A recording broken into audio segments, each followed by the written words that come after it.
Приветствую вас, дорогие коллеги.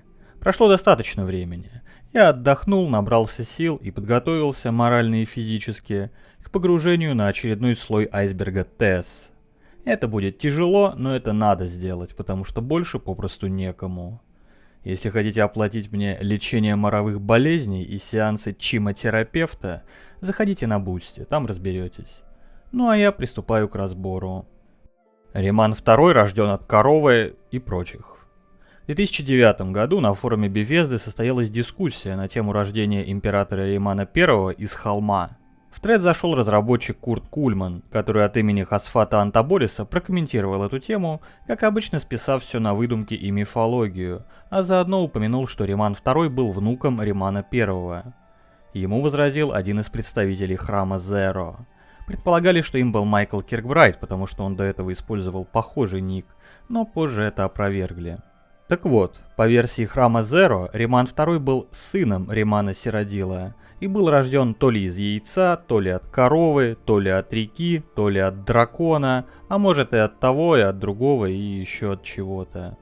Потом на эту тему была написана апокрифа храма Зеро «Риман, сын Римана».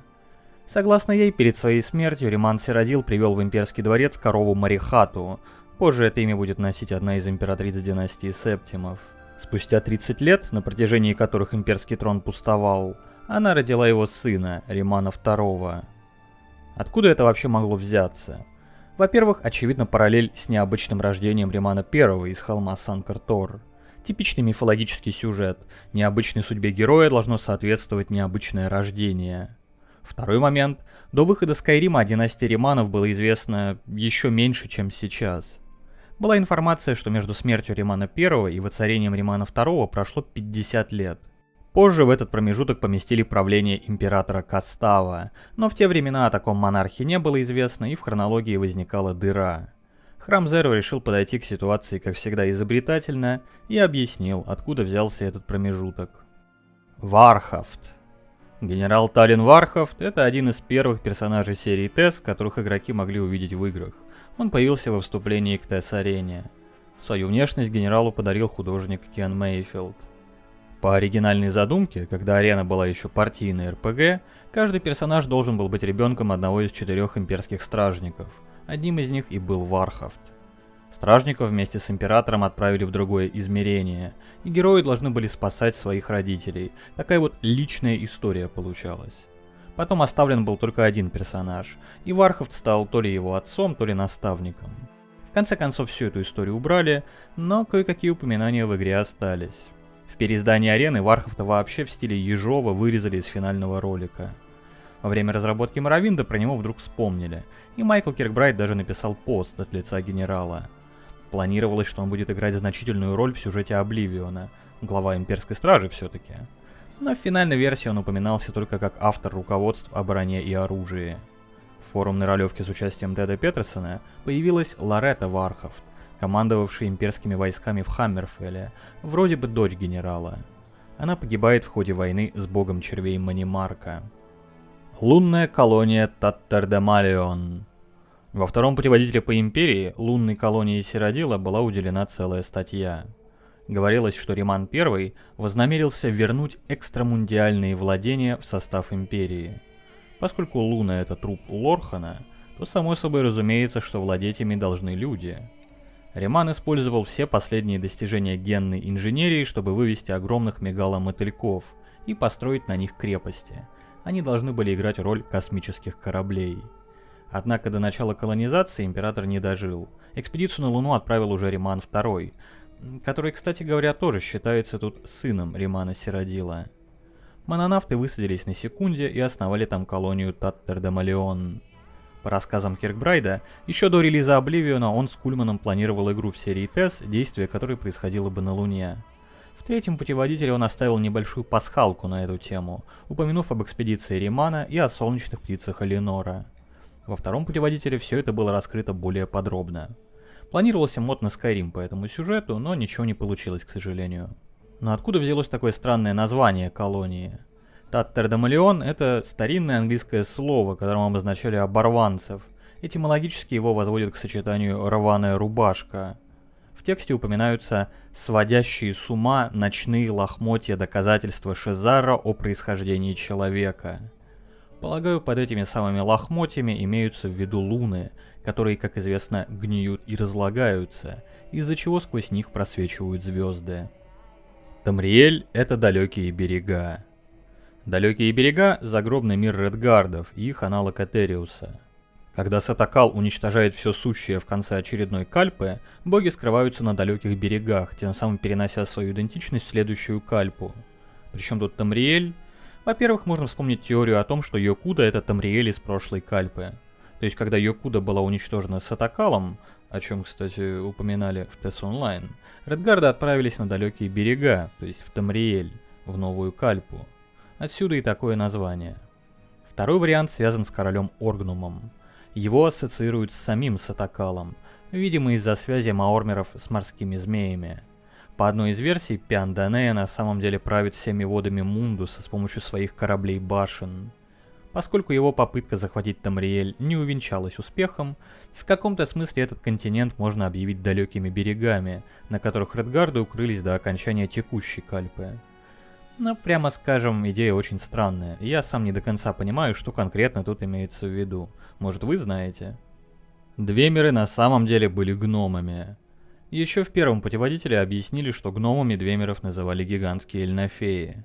Но это не отменяет того, что двемеры действительно могли быть низкорослыми по сравнению с остальными расами. Именно так они описываются в источниках времен Даггерфола, например, в книге «Эбонит дураков». Впрочем, теория эта скорее юмористическая, потому что в том же Моровинде мы можем наблюдать двемерских призраков вполне нормального человеческого роста, да и двемерская броня и прочие артефакты своими размерами ничем не отличаются от предметов других рас. Вода — это память. Вот тут будет много. Довольно старенькая теория, которую я лично всегда ассоциировал с Киркбрайдом. Однако на деле оказалось, что он ничего на эту тему не писал, по крайней мере напрямую. Начать можно с истории про Йокуду. После того, как континент оказался под водами океана, он стал прошлым, а прошлое можно связать с памятью. В Ануаде упоминается и то, что некогда обширные владения Хиста тоже затонули и были преданы забвению. С водами у Киркбрайда несколько раз ассоциируется и кальпический цикл. Согласно комментариям к Мистериуму Заркса, Лигом в прошлой кальпе правили дриуги, обитатели моря, а в песнях о Пеленале отцом Умарила называют бога мировой реки из предыдущей кальпы. Еще одна связь воды с памятью проходит через дейдрического принца Хермеуса Мору. Его сфера описывается как приливы судьбы, и он имеет власть над сокровищами знания и памяти. Среди моряков Хермуса Мору почитают как морского бога, тамриэльский аналог Дэйви Джонса. Туда же идет его ассоциация с Ктулху, вечно спящим на дне морском. Еще одна любопытная концепция – воды Обливиона. В эти воды возвращаются души Даэдра после гибели их физических оболочек, и из этого первородного хаоса потом формируются их новые тела.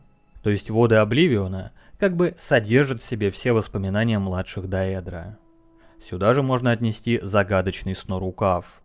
В Батлспайре дух Джесиэль Морген укрывается в Снорукаве, и она сама погружается в беспамятство. Но наиболее четкая связь воды и памяти присутствует в 36 уроках Вивика. Там сферой сота сила называют воду. В более позднем творчестве Киркбрайда будет фигурировать дочь сота сила по имени Память. О ней более подробно будет рассказано на одном из нижних слоев. Еще в одном из уроков упоминается затонувшая лампа, которую Мишаня связывал с утерянным знанием. Про нее мы чуть далее поговорим. Но именно в формате «вода — это память» данная концепция впервые появилась, как ни странно, в TES Online. Там мы встречаем Дримору, которая служит Хермеусу моря. Она и говорит нам прямым текстом, что все воспоминания об истории Тамриэля хранятся в его водах. По сюжету выясняется, что Нереида, недовольная высыханием своего озера, решила украсть воспоминания местных жителей и создать из них камень воды. Возможно, тут разработчики вдохновились камнями памяти, которые появились еще в Даггерфоле. Так или иначе, концепция интересная, но порой фанаты ей слишком увлекаются, и любое упоминание воды тут же связывают с памятью. На мой взгляд, иногда вода — это просто вода. Тут еще любопытно то, что похожие идеи встречаются и в других фэнтезийных произведениях. На ум приходит культ морской богини Ондры из серии Pillars of Eternity. Служители Ондры обладали способностью забирать у людей неприятные воспоминания. Для этого они бросали в воду предметы, связанные с этими воспоминаниями. Понятно, что у такого явления должны быть какие-то более глубокие мифологические корни. Наиболее очевидную параллель можно провести с рекой Летой из греческой мифологии. Само слово переводится как «забвение». Души мертвых проходили через реку и оставляли там свои воспоминания, после чего могли переродиться заново, с чистого листа. Отсюда выражение «кануть в лету», быть преданным забвению. В золотых орфических табличках упоминается и еще одна река – Мнемозина, то есть память.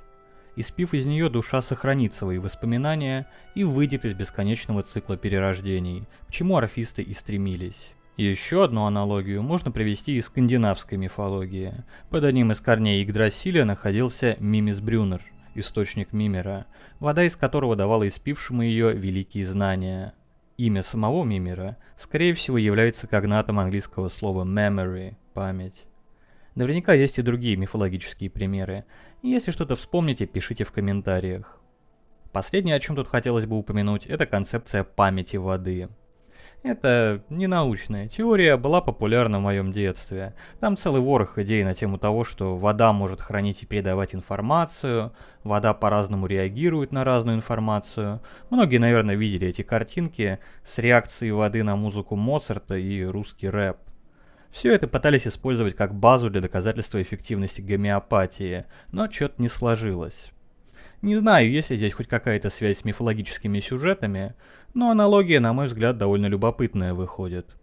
Красиус Курио – путешественник во времени.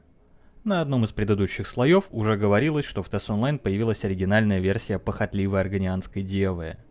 Разработчики довольно неуклюже попытались объяснить это банальным плагиатом. Мол, такие похабные пьески писали еще в древние времена, то есть Красиусу Курио отказали хоть в каком-то творческом начале, втоптав в грязь его и без того не очень чистую репутацию. Однако это не объясняет схожести имени главного героя пьесы, Крандиуса Колта, с именем похотливого советника Хлаалу.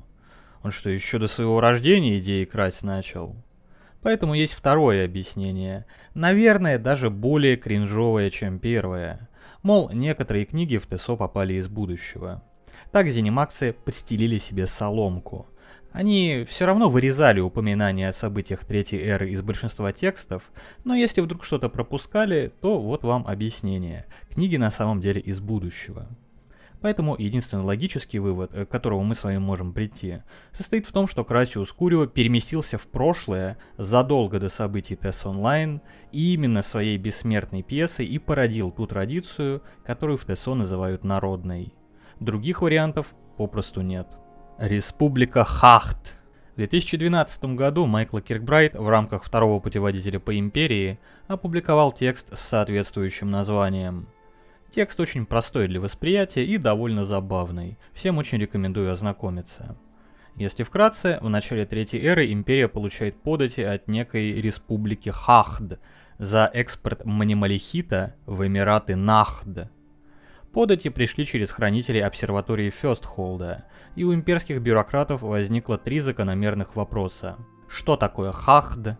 Что такое мнемолихит? И что, черт возьми, такое Нахд?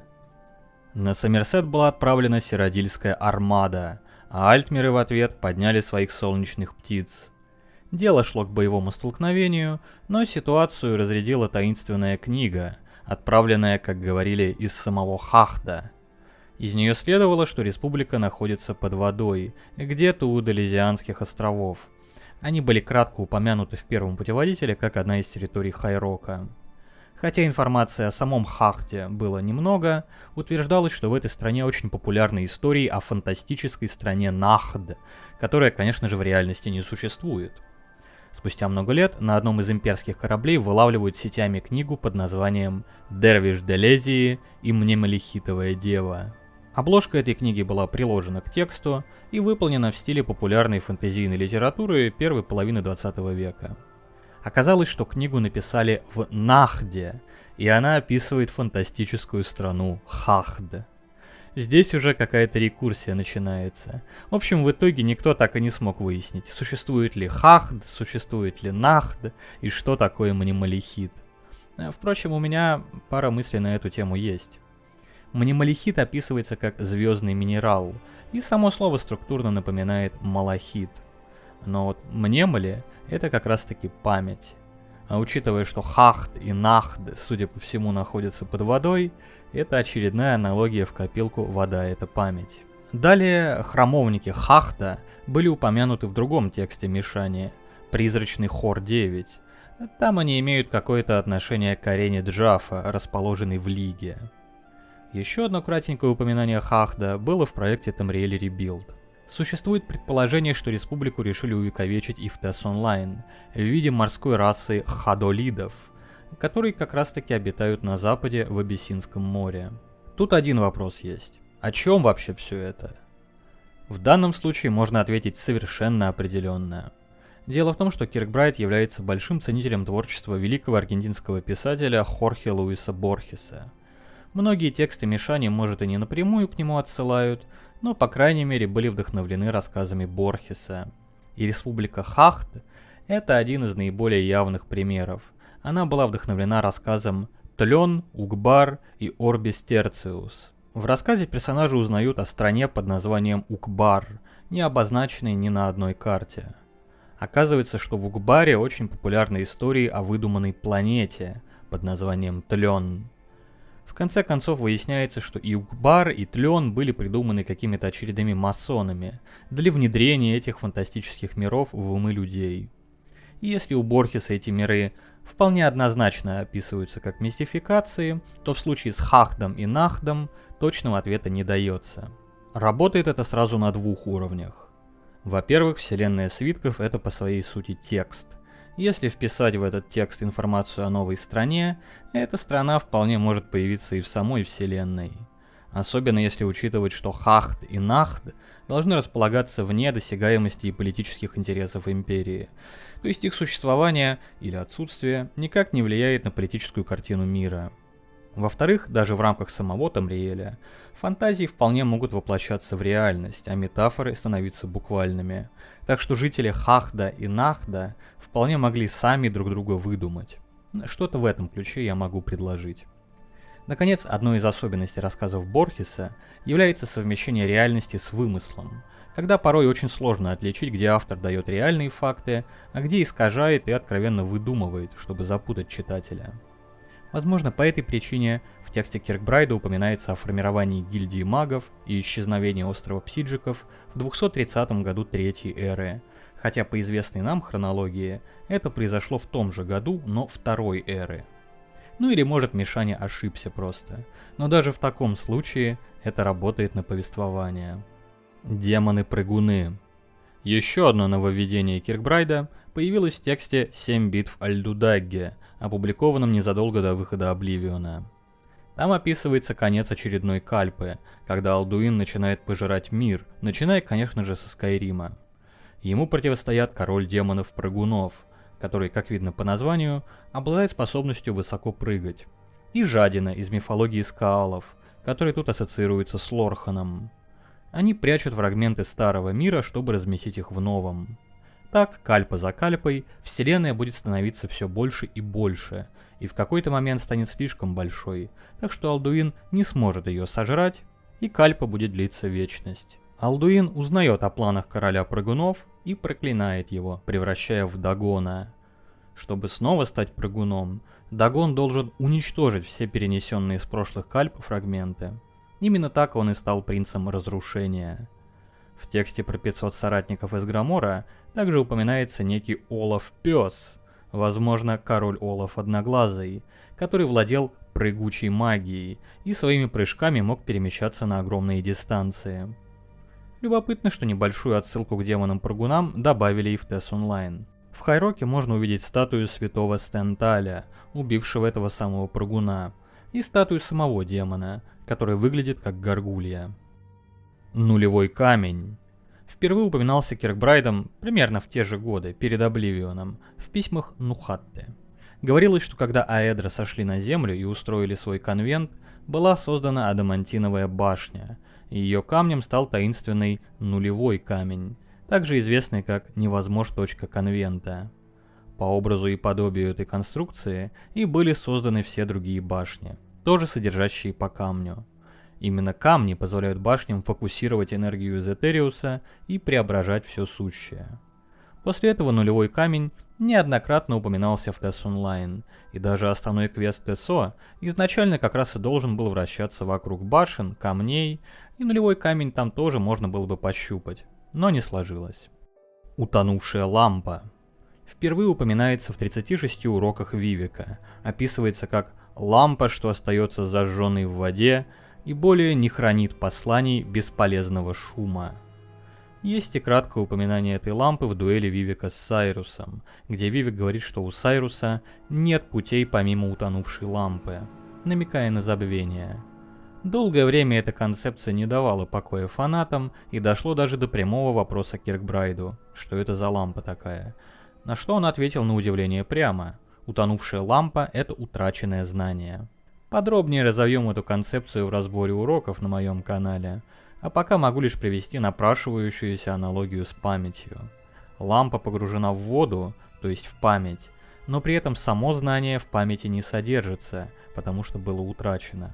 Ну или как бы нужно достичь самого дна памяти, чтобы достать это знание, настолько оно глубоко запрятано. Тайбер Септим разбудил Дагот Ура. Простое хронологическое упражнение. Дагот Ур пробуждается в 882 году второй эры. Примерно в это же время происходит вторжение Империи в Моровинд и заключение мирного договора.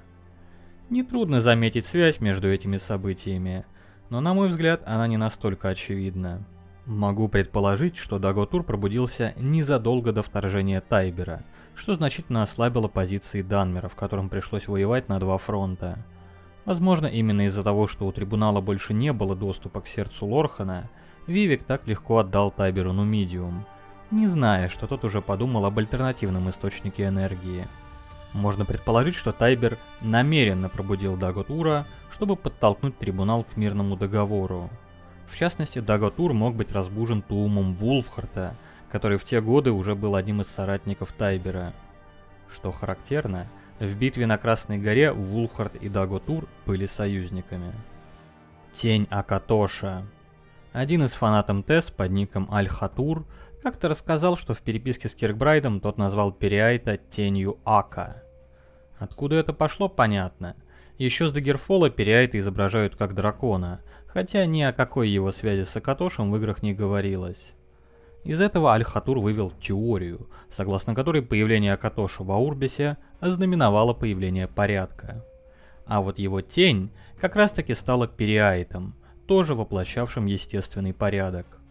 По его версии, Периайта из этой самой тени сформировала Меридия, чему есть косвенные подтверждения в одном из текстов TES Online. В том же ТЭСО объявили, что в религии Ричменов роль Акатоша выполняет именно Периайт. Забавно, что в одном из ивентов TES Castles появляется аватар Акатоша, которого в игровых файлах называют тенью Акатоша. Однако никакой связи с Периайтом там не дают. Иногда тенью Акатоша также называют Лорхана, его брата-близнеца, но эта связь уже имеет несколько другой характер. Народ Эд-Ада. Впервые термин Эд-Ада появился в книге «Свет и тьма» в Дагерфоле. Говорилось, что это были древнейшие обитатели Тамриэля, принадлежавшие к неизвестной расе. Своей верой они буквально создали богов из энергии окружавших Тамриэль. Позже этот термин перевели как «изначальные духи» и объявили самих богов этими самыми Эд-Ада, которых никто вроде бы и не создавал, они сами пришли. Поэтому историю из этой книги можно понимать как метафору о появлении богов в результате конфликта Ану и Падамая, света и тьмы, либо считать, что там описывались первые Эльнафеи, которые действительно были очень близки к Эд-Ада. Еще интересно, что в оригинальной книге формулировка чуток неоднозначная. Эд-Ада можно понимать как название народа, так и как географический регион или государство, где этот народ проживал. В одном месте их вообще называют этаданцами. Двемеры стали анимункули. Альтернативная теория исчезновения двемеров которая получила особенную популярность после выхода Скайрима.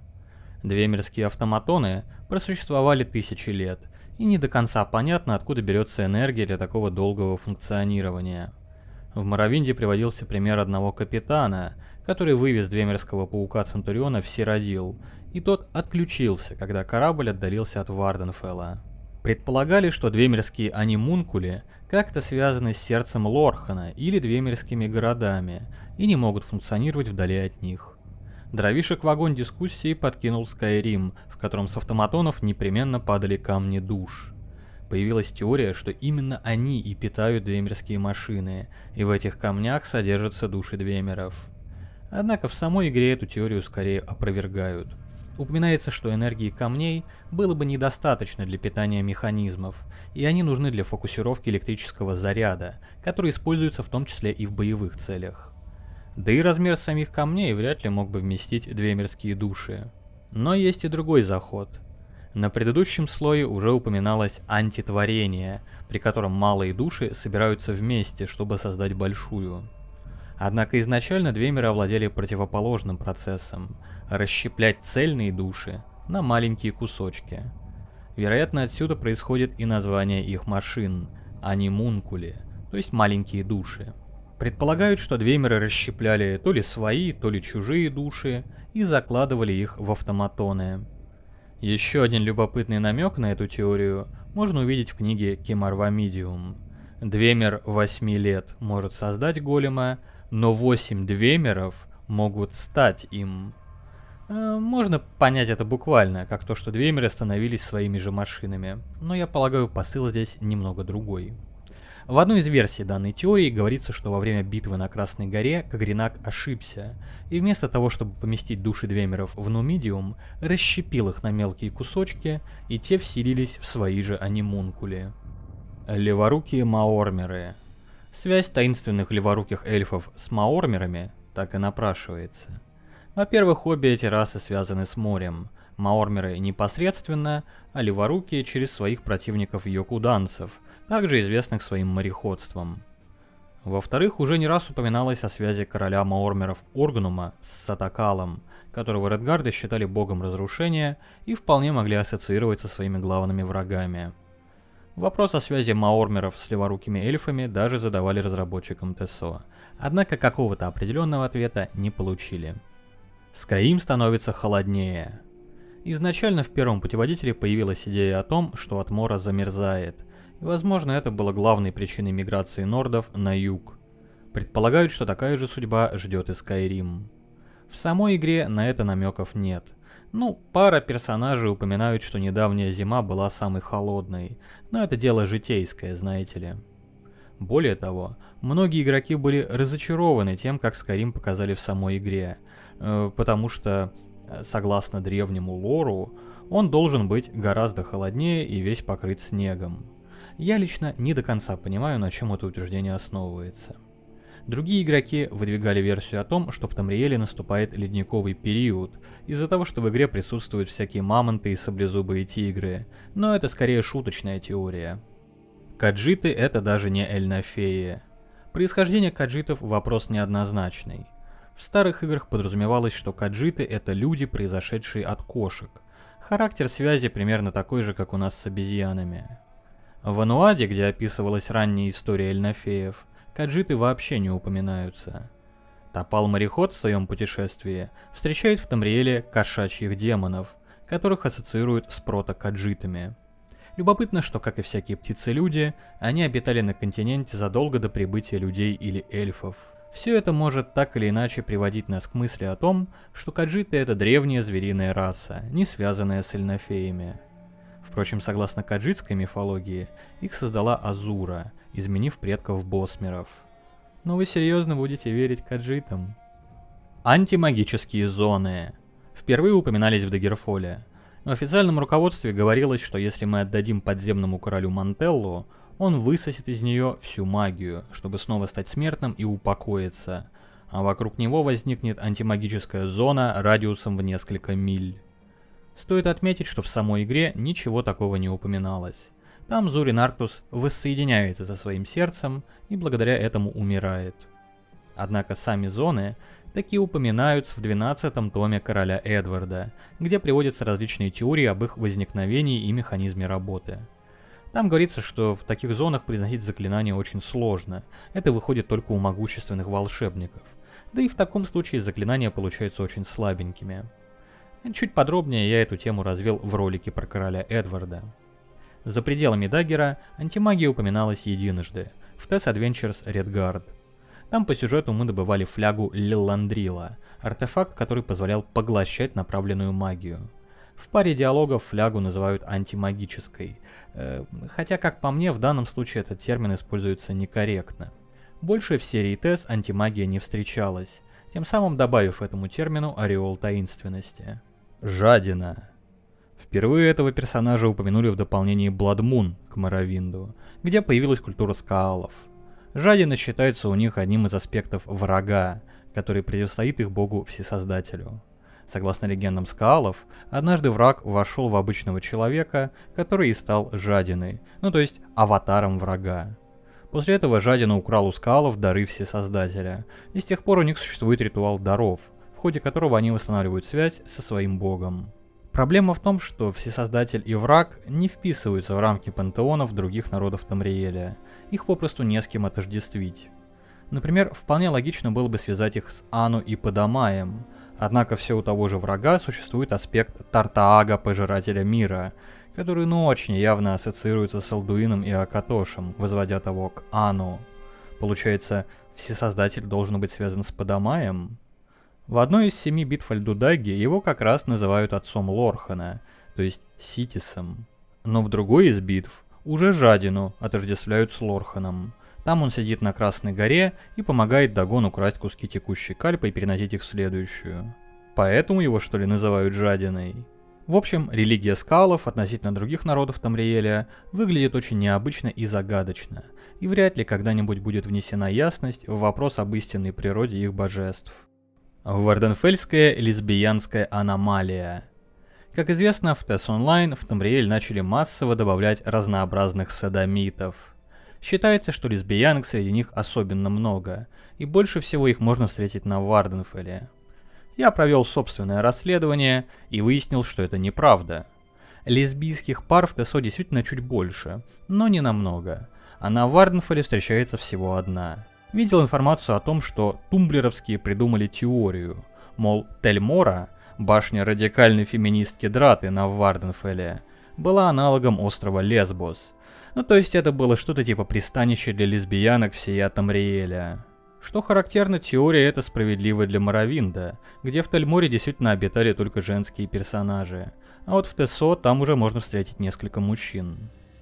Призматический текстракт. Полное название — Призматический текстракт Доминиона. Фрагмент. Один из альтмерских текстов Киркбрайда, написанный в начале 2011 года. В этих текстах вроде как слова складываются в предложения, прочитать их можно, но вот какой смысл в них заложен, сказать очень трудно. Альтмеры у Киркбрайда — это такие лютые бюрократы, так что их тексты по своей форме напоминают официальные документы, типа всяких юридических соглашений. Они написаны именно таким образом, чтобы ничего не было понятно. Если вам кажется, что вы такой текст понимаете, это повод задуматься о своем ментальном здоровье. Но кое-какие выводы все-таки можно сделать. В тексте речь идет о производстве свитков башен, мемоспор, хранящихся в снорукаве, и осязаемой магии, возможно, имеются в виду зачарованные предметы. Интерес тут представляет не само содержание, а отсылки на различные явления и процедуры, принятые в Альтмерском Доминионе. Из абсолютно дежурных упоминаний киркбрайдовских терминов, вроде драконации или ануэлектората, можно выводить самые безумные теории. Мне очень понравилась версия дорогого коллеги Earth Exploded касательно упоминаемых в текстракте предковых ладонных писаний. Мол, правительство Доминиона — это альтмеры из эры Рассвета, живущие вне времени. В прошлом они вписали в узоры на ладонях предков современных альтмеров информацию, которую в будущем, спустя много поколений, будут считывать хироманты. Сам Киркбрайд всегда был сторонником подхода, при котором читатели текста могут сами находить в нем смыслы, поэтому закладывал он такую идею в призматический текстракт или нет, не имеет значения. Любопытно, что, комментируя анализ этого текста, Мишаня привел цитату из первого путеводителя по империи, где шла речь об альтмерской литературе. Мол, альтмеры добавляют во все свои тексты могущественную магию, и попытки их анализировать могут привести к безумию и в конечном итоге к смерти. Подозреваю, эту идею Киркбрайт пронес из увлечения работами Алистера Кроули и другими магическими текстами. Как известно, в конце своей книги «Закона» Кроули написал, что исследование этой книги запрещено, и ослушавшиеся могут столкнуться с неприятными последствиями. Говорят, особо впечатлительные действительно сходили с ума после прочтения. Когда-нибудь настанет время для подробного разбора призматического текстракта и других альтмерских текстов на канале Лормастер. И честно сказать, я очень переживаю за свой рассудок. Руптга. Главное божество Редгардского пантеона, также известное как Высокий Папа. С ним, как и с богами скалов, тоже связано много непоняток. Редгардский миф о сотворении мира сам по себе очень похож на остальные, и Редгардский пантеон тоже по большей части совпадает с альтмерскими Аэдра. Но в случае с Руптгой возникают сомнения. С одной стороны, это глава пантеона, отец других богов, главное действующее лицо редгардского мономифа, напрашивается параллель с Акатошем. Однако роль Акатоша, а точнее Алдуина, у редгардов уже выполняет Сетакал, да и никакой связи со временем или с драконами у Руптги нет. А с чем есть? Со звездами. Говорится, что Высокий Папа был настолько высоким, что смог разместить звезды на небе. Звезды, или Магна-Ге, появились, как известно, после ухода Магнуса, то есть Солнца. Именно Руптга обнаруживает дальние берега, которые обычно ассоциируются с Этериусом, местом обитания Магнуса. После создания мира смертных, многие духи решают туда снизойти, но не Руптга. Когда эти духи начинают умирать, он отказывается забрать их назад в дальние берега и говорит, что теперь им самим придется искать туда путь.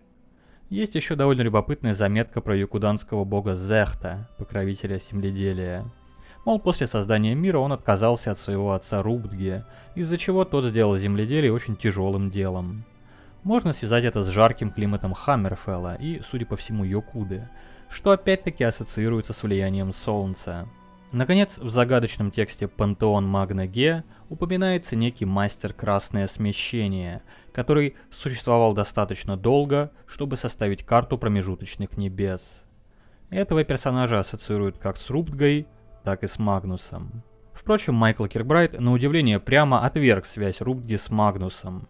По его концепции у Редгардов должно было быть множество божеств с очень узкими сферами на все случаи жизни, а Магнус – божество слишком общего характера. Существует предположение о том, что Руптга — это Ану, или точнее Ануиэль.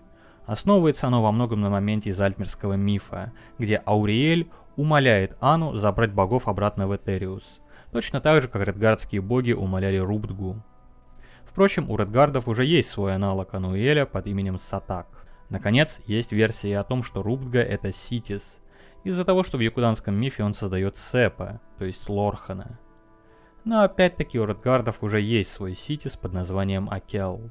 В якуданской культуре очень большое значение имеет идея путешествия, в том числе и между кальпами, с помощью дальних берегов.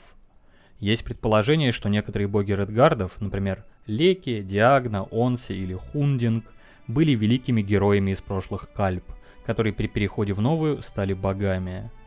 Возможно, что-то подобное случилось и с Руптгой, или в этом образе якуданцы смешали некоторые аспекты Ануиэля, Акатоша, Магнуса и даже Ситиса. Контроль мира советом старейшин. Говорят, эта теория была высказана одним из пользователей Форчана.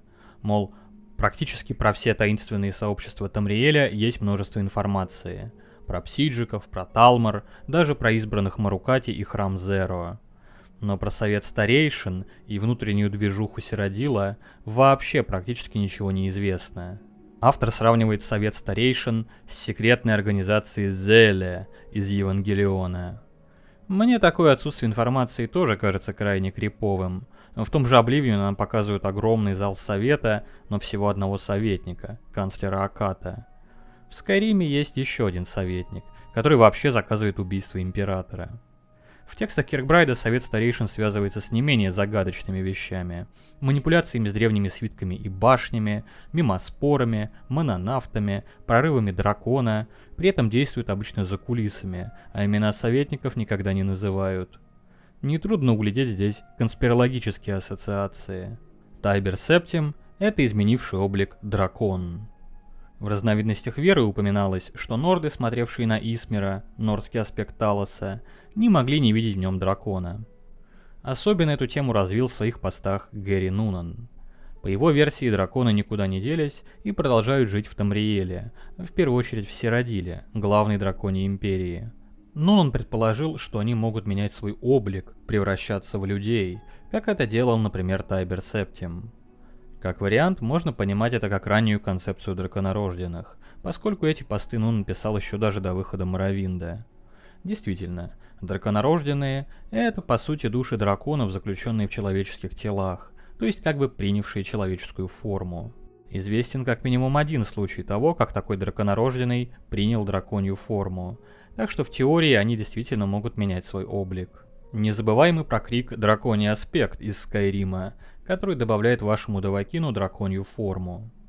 Драконы, которые превращаются в людей и наоборот, это очень древний мифологический мотив, происхождение которого меня всегда сильно интересовало, но точных ответов я так и не смог получить. Уж слишком широко он распространен в мифологиях совершенно разных народов. Особую популярность он получил в фэнтези, тут сразу Warcraft вспоминается, где на этой трансформации целые сюжетные ветки были построены, так что и разработчики свитков вполне могли в похожем ключе мыслить. Ксал. Уже не раз упоминавшийся на предыдущих слоях персонаж, созданный Майклом Киркбрайдом. Впервые он появился в интервью Человека-скелета с обитателями Моровинда, которое вышло аж в 1999 году. Ксал описывался как человек Марукати из порта Телваннис. Через этого персонажа Киркбрайд передал поистине бесценную информацию об исчезновении Двеймеров, энантиоморфе Талоса и Зурина Арктуса, прорыве Дракона и Амаранте. И все это задолго до выхода Моровинда. Как говорил сам Ксал, я скажу вам правду, потому что вы все равно мне не поверите. Должно было пройти очень много времени до того, как комьюнити свитков таки разобралось во всех этих концепциях, и они стали доступны широкому кругу игроков, а не только избранным фанатам серии. Прямо перед выходом Моровинда Ксал засветился и в так называемой переписке Ксала и Гослейга, ролевке между Майклом Киркбрайдом и Тедом Петерсоном в эпистолярном формате. В переписке упоминается несколько конспирологических моментов, поскольку и Ксал, и Гослейг были представителями тайных организаций, избранных Марукати и Ордена Псиджиков соответственно. Ксал просит Гослейга отправить ему свиток Адомфы, но, к сожалению, потом Мишаня куда-то пропал, и переписка осталась незаконченной. Безумный бог времени. Идея о безумии Акатоша, которая неоднократно встречается в творчестве Киркбрайда. Наиболее явный пример — текст «Эт ада 8 аэдра съешь сновидца». В нем описывается, как бог Ака сошел с ума, распавшись на различные аспекты, типа Ауриэля, Алдуина, Сатакала, вроде бы даже упоминается Руптга. Это безумие отражает случившееся на более высоком уровне градиента безумие сновидца, ту самую больную божественную голову, который также распался на все сущее в принципе. Неудивительно, что в ряде источников Ауриэля и Ану, или Ануиэля, отождествляют и считают единой сущностью. Еще одно проявление безумия заключается в том, что Акатош, будучи богом времени, является братом-близнецом Лорхана, бога пространства. При этом друг друга они люто ненавидят, воплощая собой конфликт порядка и хаоса. О безумии Ака упомянули и в TES Online, в одном из текстов Эндрю Янга, довольно явно отсылая к идеям Киркбрайда. Посох единства и хаоса. Но тут все просто. Речь идет, конечно же, о посохе хаоса из TES-арены. Интересно здесь то, что в подлинной Борензии, в Дагерфоле, этот артефакт единожды называют посохом единства и хаоса. В моровинской версии книги слово «единство» убрали, и больше нигде именно такая формулировка не встречается. Единство в данном случае можно понимать как антитезу хаоса, или намек на природу посоха, который был создан из самой сущности Тамриэля и как бы един с землей, является ее олицетворением. Ну и конечно же по сюжету арены мы его собираем воедино из 8 частей. Про сам Позахауса лучше поговорим в отдельном ролике. На такой случай я завел на канале серию об артефактах Тамриэля. Драко Хризалис. Очередной киркбрайдизм, который разбирать можно очень долго. Впервые Драко Хризалис появился в перехвате переговоров о Нумантии. В одном из писем Нухатта объясняет природу башни Белого Золота, мол, с помощью нее Айлейды собирали креацию из Обливиона, и сама башня была чем-то вроде фокусирующего устройства для достижения божественности. Альтмеры же для этих целей использовали Драко Хризалис, который в тексте описывается как связывание древней магии до тех пор, пока она не превратится во что-то меньшее. Ирония заключается в том, что расход креации на этот процесс превышал добываемое ее количество. Второй раз Драко Хризалис встречается в одном из альтмерских текстов Thoughtbox, вместе с очень похожим термином драконация из призматического текстракта. Там несанкционированный Драко Хризалис считается чем-то запретным и опасным. Какие из всего этого выводы можно сделать? Очень разнообразные, если учесть, что за 20 лет существования этого термина, как его только не интерпретировали. Слово «хризалис» с древнегреческого переводится как «куколка», та самая, в которой гусеницы превращаются в бабочек, или, например, в мотыльков. Любопытно, что само слово возводится к термину «хрисос» — «золото». Очень актуально в контексте альтмеров, у которых главного бога зовут Ауриэль, тоже золото, но на латыни. Итак, получаем драконью куколку. По наиболее прямой интерпретации речь идет о буквальном превращении в дракона. Чуть более тонко это можно понимать как обожествление или вознесение в Этериус путем мантлирования Акатоша, примером чего служит Тошрака, буквально акавирская версия Акатоша, выглядящая как тигр-дракон. Поэтому иногда Драко Хризалис считают одним из 6 обходных путей и ассоциируют с Проликс башней. Говорят, что с помощью этого пути Ауриэль и смог вознестись в Этериус. Еще один пример обретения божественности с помощью Акатоша приведен в тексте Шонни Этта.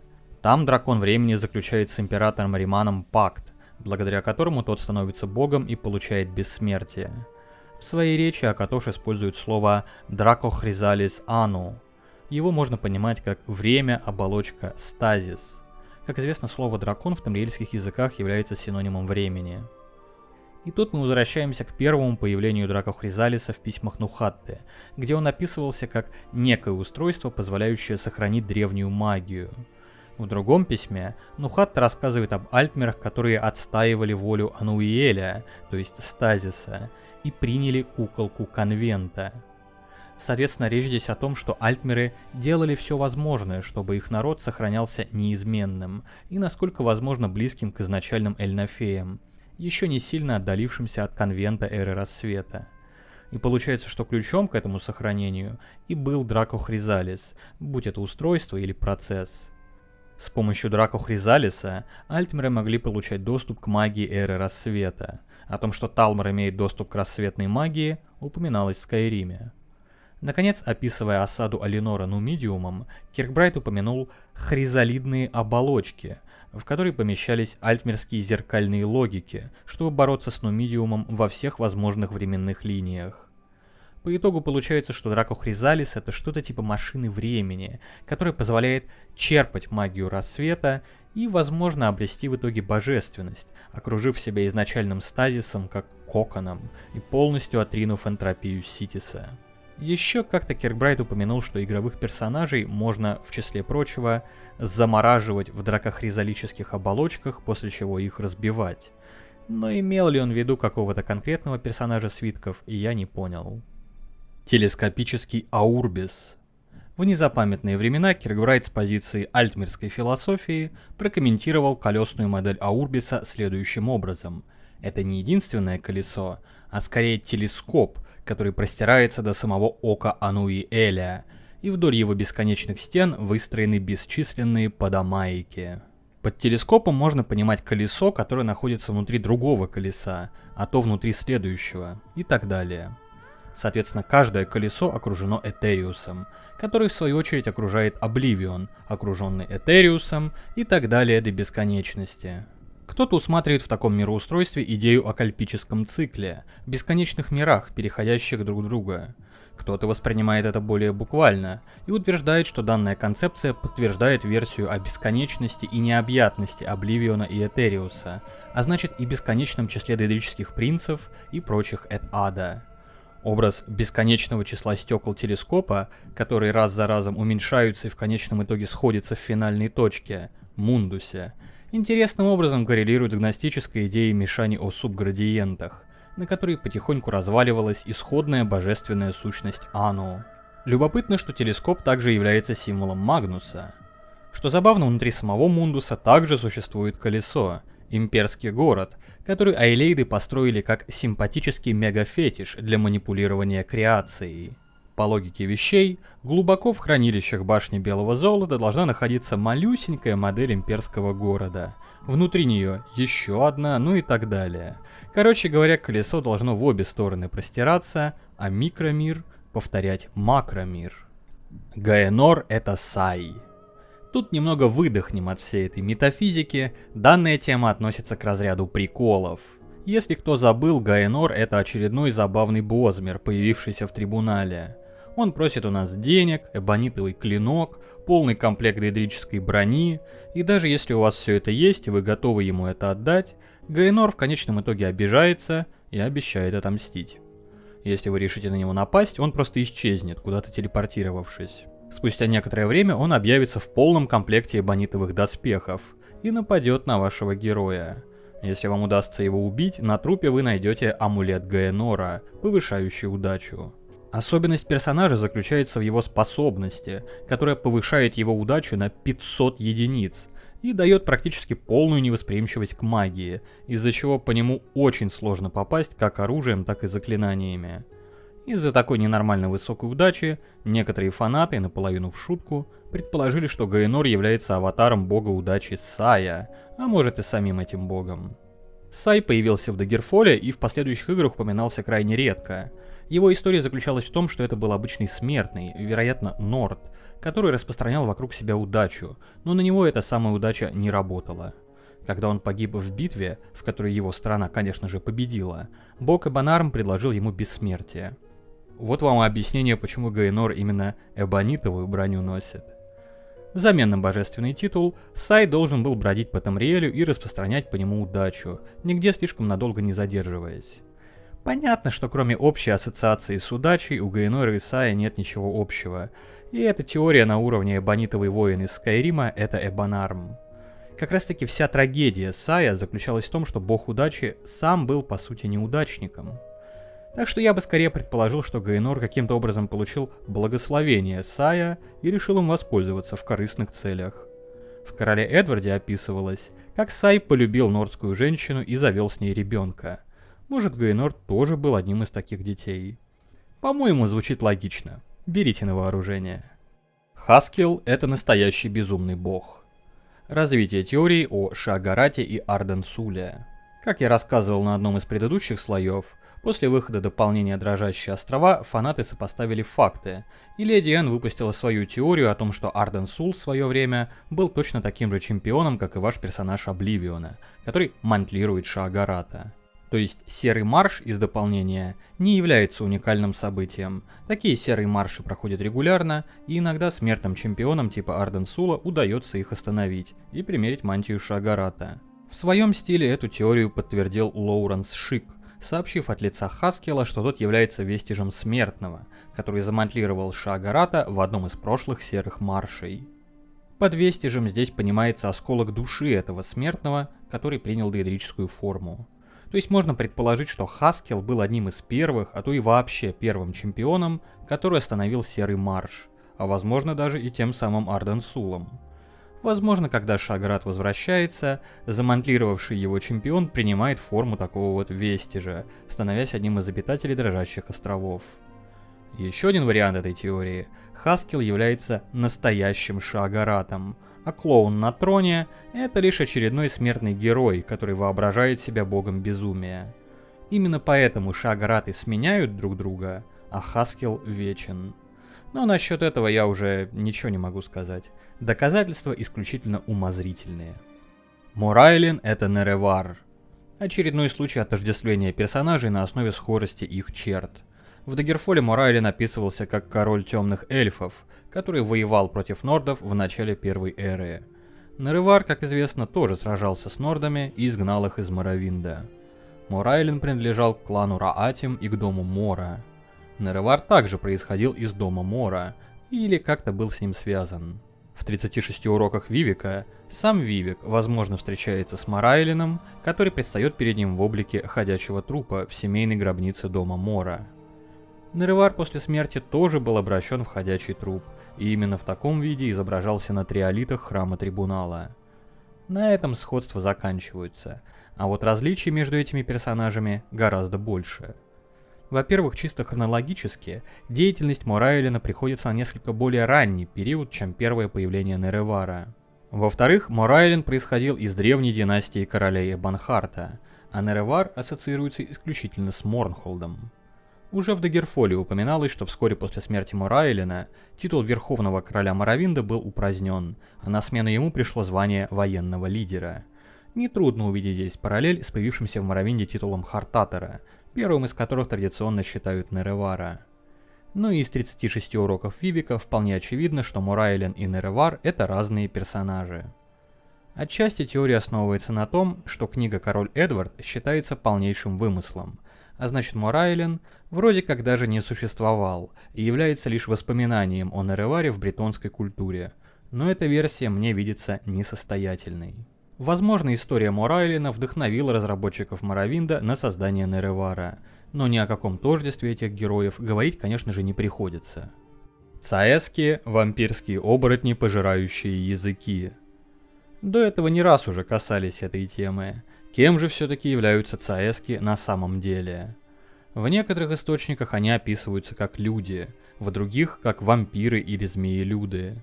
Сам Киркбрайт всегда называл их бессмертными змеелюдами-вампирами.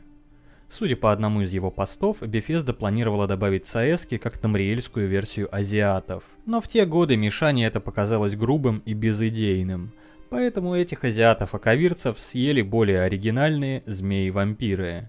Его версию поддерживал и Тед Петерсон, который в принципе придумал аковирские народы для Дагерфола и всегда описывал их как многообразие звероподобных существ. В Обливионе цаэски, а точнее то, что от них осталось, впервые были показаны широкой публике и оказались обычными людьми.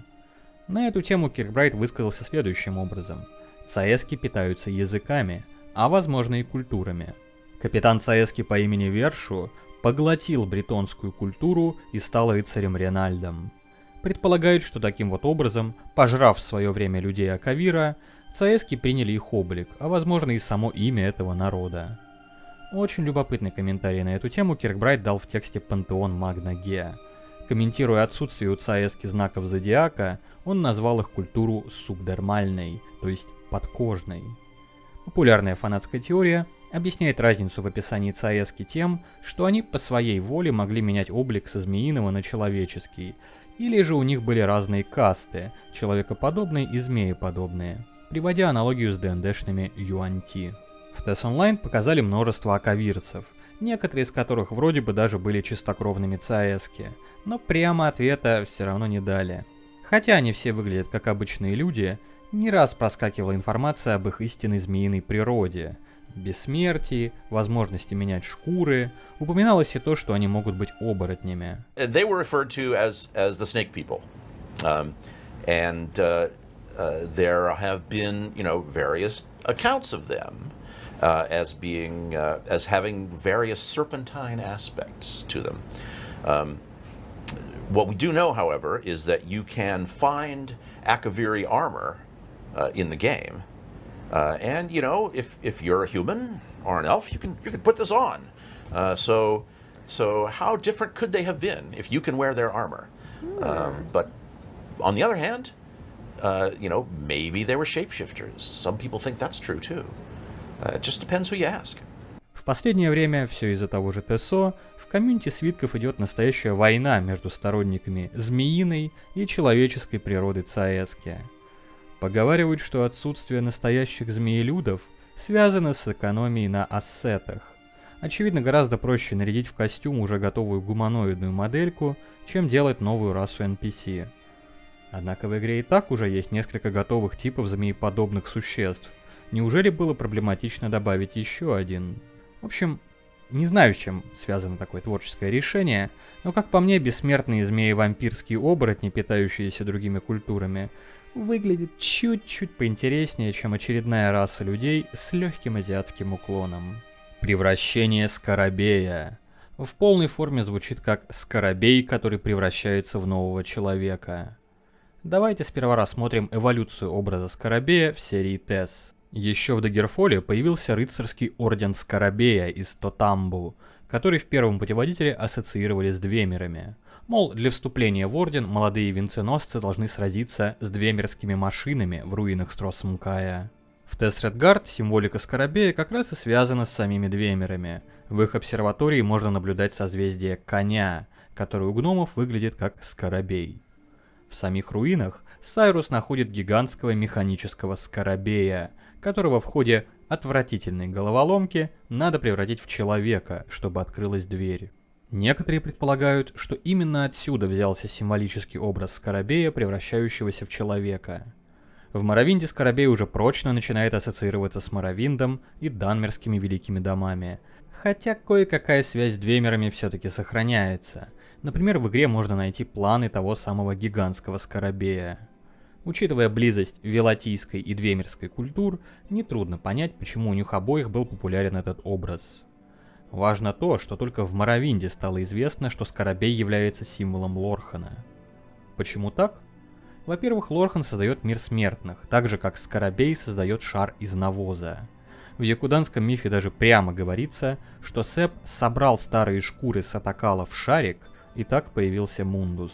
Во-вторых, для размножения скоробеи помещают яйца с маленькими скоробенышами внутрь шаров с навозом, и когда те вылупляются, им сразу есть что покушать.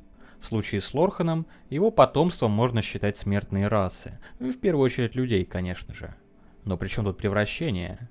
В любовном письме из Пятой Эры Киркбрайт упоминает скоробея, который превращается в нового человека, как один из способов достижения божественности.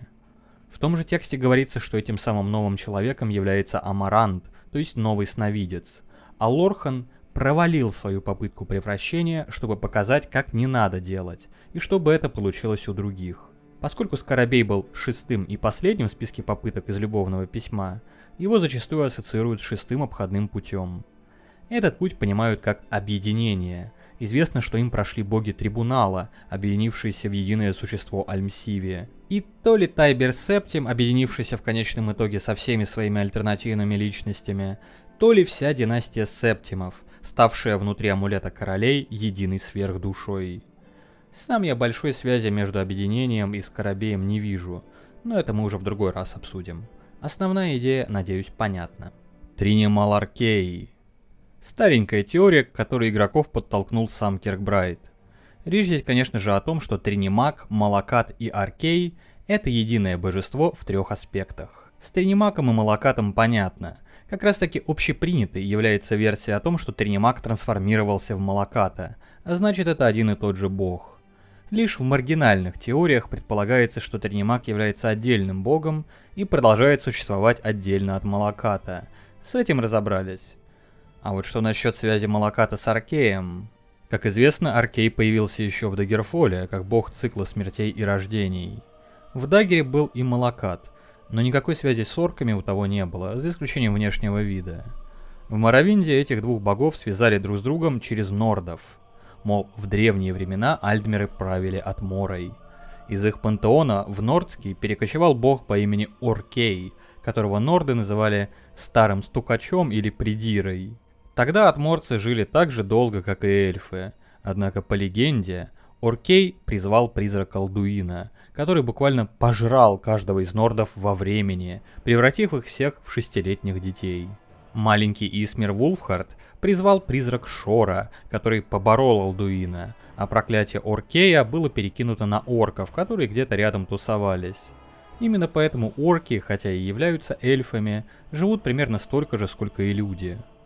Проблема в том, что в одних источниках Оркея называли нордской версией Малаката, а в других версиях нордского пантеона присутствовал отдельный бог орков Молох. Можно предположить, что вся эта история с Оркеем – очередной комментарий на тему «Норды тупые». Из-за созвучия имени Аркея с орками они начали ассоциировать этого бога с Малакатом, из-за чего возникло новое синкретическое божество. Кроме того, в Альтмерском пантеоне не было прописано бога по имени Аркей. В TES Online его решили связать с альтмерским Зарксом и предположили, что алиссианский Аркей — это объединение нордского Оркея и, собственно, Заркса. И это при том, что нордский Оркей был заимствован в доалиссианские времена у альдмеров. В общем, путаница возникла страшная. Неудивительно, что начали возникать теории, объявлявшие Малаката и Аркея единым божеством. Самая известная из них, теория о Трине Маларкея, была выдвинута пользователем с говорящим ником Малак.орг. При всем уважении, автор залез в совсем уж глубокие дебри, пытаясь найти любую, даже самую маленькую схожесть между этими божествами, и подбирая множество аргументов, в том числе и из реальных мифологий и религий. Начинает он с того, что в Даггерфолле единственным представленным в Арсиниуме храмом был Орден Аркея, а в Обливионе, по сюжетке Рыцарей 9, нам надо снять проклятие с меча Аркея, а как известно, меч — это характерная фишка Тринимака, а проклятие — сфера Малаката. Заканчивается все тем, что Тринимак — это архангел Михаил, Машиах, Абадон и Марс в одном лице, а Аркей, Зенитар и Стендар — это триединое божество, которое и есть Тринимал Аркей, потому что Тринимак, как известно, вынул сердце Лорхана, а эти боги создали меч, булаву и перчатки крестоносца, тем самым повторяя мотив инструментов Кагринака, которые тоже использовались для манипуляции над сердцем Лорхана. Вот, кстати, и связь Двемеров с орками. Для полного комплекта ее как раз не хватало. Единственный аргумент, который мне показался, как минимум забавным, состоит в том, что в 16 аккордах безумия упоминается герой орков по имени Эммег Грокайра. По сюжету оказывается, что Грокайра — это сын самого Малаката. В орочих именах частица Гро обычно ставится перед именем отца или названием места рождения, то есть Грокайра можно понимать как сын Кайры. Кайра — это анаграмма имени Аркей. Не знаю, задумывал ли Тед Петерсон такую аналогию, но совпадение в любом случае забавное выходит. Мое мнение, все-таки Оркей — это нордская версия Аркея с примесью Малаката, и больше Аркей с Малакатом никак не связаны. Мертво-король Оленеволк впервые появился в первом путеводителе по Империи.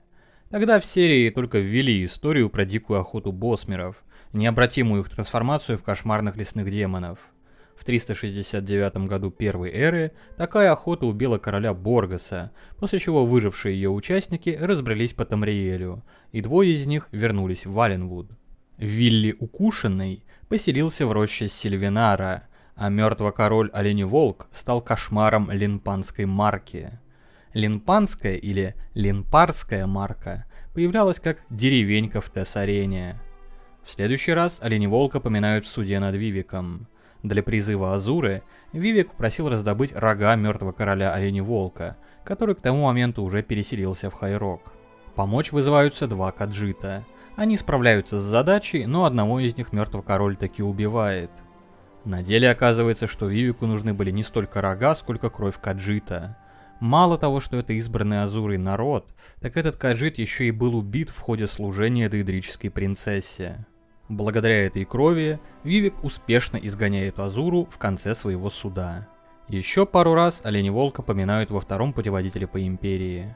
Отдельная глава там была посвящена поездке императрицы Марихаты верхом на своем брате Уриэле VI в Линпанскую марку в сопровождении карликов и древа мимов.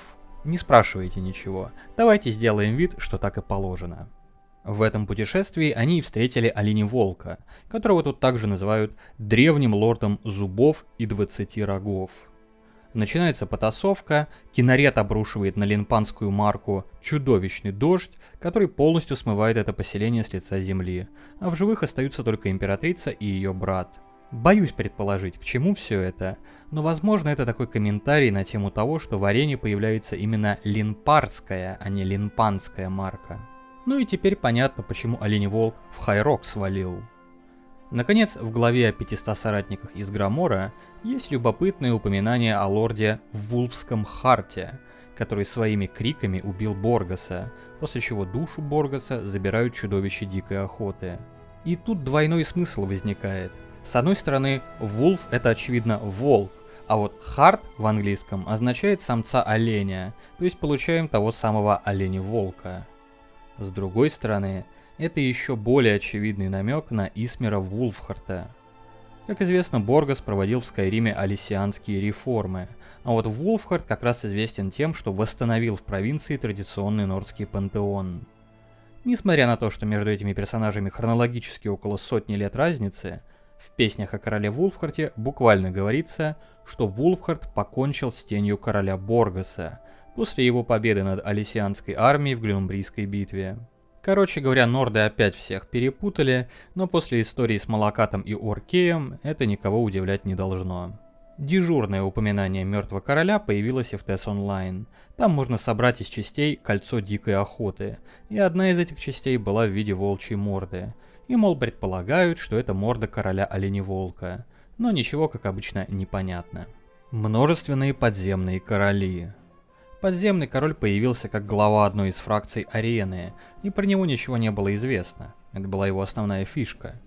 В Daggerfall эту тему развили, и персонажи игры могли рассказать вам, что подземный король — это король червей, бывший боевой маг Тайбера Септима, или вообще сам Тайбер Септим, а может этого короля и вовсе не существует. Ситуацию усугубляло и то, что с самим королем в игре невозможно встретиться, мы взаимодействуем только с его агентами. Но по основному сюжету мы таки выясняем, что подземный король это на самом деле Зурин Арктус, боевой маг Тайбера. Но Киркбрайда, видимо, такая простота не устраивала, и он решил создать альтернативную версию происхождения подземного короля, известную как Арктурианская ересь. Если совсем вкратце, то истинным подземным королем в этом тексте называют Исмера Вулфхарта, что никак не объясняет, почему в Daggerfall тот называет себя боевым магом Императора. Но если учесть, что Вулфхарт является одним из аспектов Талоса, то версия о том, что Талос стал подземным королем, теперь не выглядит такой уж нелепой. Фанаты строили разные гипотезы, например, что Арктус и Вулфхарт как бы объединились в одного подземного короля, но удовлетворительными их считать трудно. Как-то раз Мишане задали прямой вопрос: кто такой подземный король? И он ответил, что правильнее было бы спросить, кто такие подземные короли, намекая, что их должно быть несколько. Вскоре после этого, от лица дальневосточного подземного короля, он выложил эдикт Тошраки, которым тот изгонял фурей с Сакавира. Там в комментариях еще и подземный король Лига отметился. Больше информации на эту тему не поступало, так что версия о множественных подземных королях мне самому кажется наиболее разумной. Это объяснило бы противоречивые поступки этого персонажа в разных играх серии. Мысли-коробка. Буквальный перевод термина Thoughtbox. Он встречается в нескольких космических текстах Киркбрайда и применяется для обозначения компьютеров или автоматонов, обладающих высокой степенью искусственного интеллекта. Самая известная мысли-коробка — это Кинмуне, шахтерский робот из 9-й эры, который потом станет королевой Айрен. Любопытно, что Киркбрайд использовал искаженную версию слова thought — мысль. Примерно с конца 2012 года этот термин стал широко известен своей альтернативной расшифровкой «That hoe over there». Та шлюха, вон там. Говорят, пошло это из движухи американских рэперов. Ирония здесь в том, что на момент написания текста дополнительный смысл слова thought был практически никому не известен, так что его применение в отношении Кинмуне является лишь забавным совпадением. В такие моменты начинаешь верить, что некоторые тексты Киркбрайда действительно являются магическими и могут по своей воле менять свои смыслы уже после написания. Еще один пример мысли-коробки — это адаптация призматического текстракта Доминиона. Из него сделали как бы текстовый квест, и вы от лица альтмерской мысли-коробки должны выбрать варианты ответа, которые в большинстве случаев приводят к вашему уничтожению. В квесте продолжаются основные идеи призматического текстракта, но сказать, что это вносит хоть какую-то ясность, у меня язык не поворачивается. Баардау — это дерьмо. Совершенно достоверная информация из 33-й проповеди Вивика. Там говорится, что Баардау был рожден из второго отверстия Вивика, после чего его смели представители гильдии уборщиков, и тот улетел на небо. Позже нам рассказывают о том, что практика протыкания второго отверстия была запрещена, дополнительно намекая, что под этим отверстием подразумевается анус. Соответственно, Баардау был рожден из ануса Вивека и, следовательно, является дерьмом. Позже в одной из дискуссий Киркбрайт напрямую охарактеризовал Министерство правды как самую большую какашку Вивека. В TES Online в одной из книг появилась альтернативная информация. С точки зрения орков, эту самую какашку испражнил из себя Малакат. Впрочем, по официальной версии, Баардау является одним из небесных тел, которое направил на город Вивек принц Шаагарат. Нухатта. В старые добрые времена на форумах Bethesda была славная традиция, в соответствии с которой разработчики постили сообщения от имени внутриигровых персонажей, что делало содержащуюся в них информацию по определению субъективной и ненадежной. Обычно у каждого был как бы свой аватар. У Курта Кульмана Хасфат Антаболис, у Гэри Нунана Дивайд Фир, у Теда Петерсона Шаагарат. Майкл Киркбрайт частенько постил от лица Вивека, конечно же, но в отличие от остальных, у него была еще целая плеяда персонажей, которых он регулярно придумывал. Одним из таких персонажей и был Нухатта, появившийся на форумах около 2005 года, незадолго до релиза Обливиона. От его лица было написано несколько постов, посвященных метафизике Тамриэля и в первую очередь объяснявших устройство и принципы работы башен и их камней, а также нагнетавших кризис Обливиона и падение Империи. Позднее именно эта информация будет использована в вышедших после Обливиона книгах Грегори Киза и в планировавшемся оригинальном сюжете TES Online. Вопрос в том, кто вообще такой Нухатта. В постах говорилось, что он является членом культа предка Мотылька и как-то связан с таинственным древом запросов Мотылька-сфинкса. В Моровинде упоминался форт Мотылька-сфинкса, в котором был расположен одноименный легион. Этот форт потом появится в TES Online. Находился он в Эльсвейре.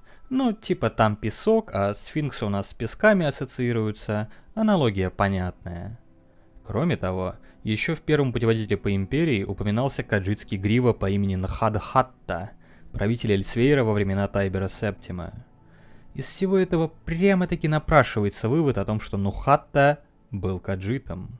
При этом «ну» или «ню» в его имени буквально означает «новый», что подтверждается в тексте о 500 соратниках из Грамора, где упоминается Альд-Хатта, старый Хатта. Кроме того, он имеет какое-то отношение к Минотавру-императору Белхарзия. Во втором путеводителе описывается забавный инцидент, когда во время заседания Совета Старейшин Хатта пытается вставить какую-то ремарку на тему Белхарзия, но его убивает призрачный Хор, спецагенты Совета, устраняющие временные аномалии.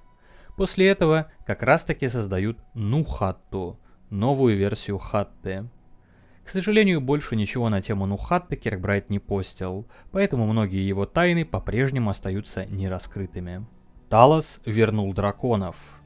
В первом путеводителе по Империи описывалась очень необычная картина мира, отличная от того, что мы увидели в последующих играх. Предполагалось, что во времена Талоса драконы встречались повсеместно и даже служили на благо Империи. Идея была в том, что драконов привезли в Тамриэль акавирские налетчики, которые использовали их как ездовых животных. До прихода Тайбера Септима эти драконы носились как неприкаянные по разным провинциям, и лишь драконорожденный император смог заключить с ними пакт. В обмен на защиту Империи драконы поселились в Сиродиле, имперская провинция стала их новым домом. При Тайбере красные драконы пролетали над шпилями имперского города, а речные драконы нежились в водах реки Нибен. Самому императору лично служил могучий дракон Нафали Ларгус, которого мы можем встретить и завалить в Тесредгард. После смерти Тайбера Септима все драконы куда-то вдруг пропадают. На службе Империи остаются лишь очень редкие экземпляры типа дракона Папре из Батлспайра. Приходим к выводу, что существование драконов в Сиродиле, как и их последующее исчезновение, напрямую связаны с деятельностью Тайбера Септима. Ранее уже рассматривалась теория, согласно которой Талос, будучи драконорожденным, буквально пожирал души других драконов и благодаря этому стал богом. Кто знает, возможно именно с этой целью он и заключил с ними пакт, после чего вероломно предал. В конце концов, это было бы далеко не единственным предательством в его жизни. Нумидиум Лига. Вот тут крепкий орешек попался. Лормастеру пришлось основательно покопаться в пыльных томах, чтобы найти хоть какие-то упоминания об этом феномене. Начнем с того, что Лиг — это обратная версия Тамриэля. Предполагается, что там обитают все те же народы и боги, что и в Тамриэле, но как бы в искаженном виде. То есть Нумидиум, который в оригинале является силой отрицания и уничтожает все, до чего может дотянуться, в Лиге станет силой созидания и будет, наоборот, создавать сущее из ничего. Довольно однобокая концепция, которая исходит из очень сомнительной предпосылки о том, что Лиг — это Тамриэль наоборот. Мне она не особо нравится. Другой подход касается уже упоминавшегося текста о пантеоне Магна-Ге. Как известно, Магна-Ге и Лиг связаны напрямую. Об этом рассказывал Манкар Камаран, например. Есть версия о том, что этот пантеон такой странный и плохо соотносится с божествами Тамриэля по той причине, что там описаны Магна-Ге Лига. И главный антагонист этого текста по имени Хроматическое устройство является местным аналогом Нумидиума. Еще одну аналогию можно найти в 30-й проповеди Вивека, где рассказывается об очередном ребенке Вивека по имени Ханот, или Город-лицо. Ханот обитал в прилегающем месте, и как раз одним из таких мест и является Лиг. В тексте есть очень интересное упоминание о том, что две миры строили Нумидиума по образу и подобию Вивека и Ханота. То есть Ханот в каком-то смысле является Нумидиумом Лига. В той же проповеди есть кое-какие упоминания звезд, то есть Магна-Ге, и некоторые даже строили теории о том, что Ханот — это вообще Мирунас-Дагон, созданный в Лиге, но это уже другая история. Идеологические войны рассвета. Полагаю, имеется в виду война воплощенных метафор, эпохальный конфликт между бродячими и оседлыми эльнофеями, то есть людьми и эльфами, который продолжается и по сей день. Особенность этой войны в том, что у каждого народа есть свои представления о ее причинах и ходе, изложенные в мономифе. У всех своя правда. В некоторых мифологиях даже никакой войны не описывается.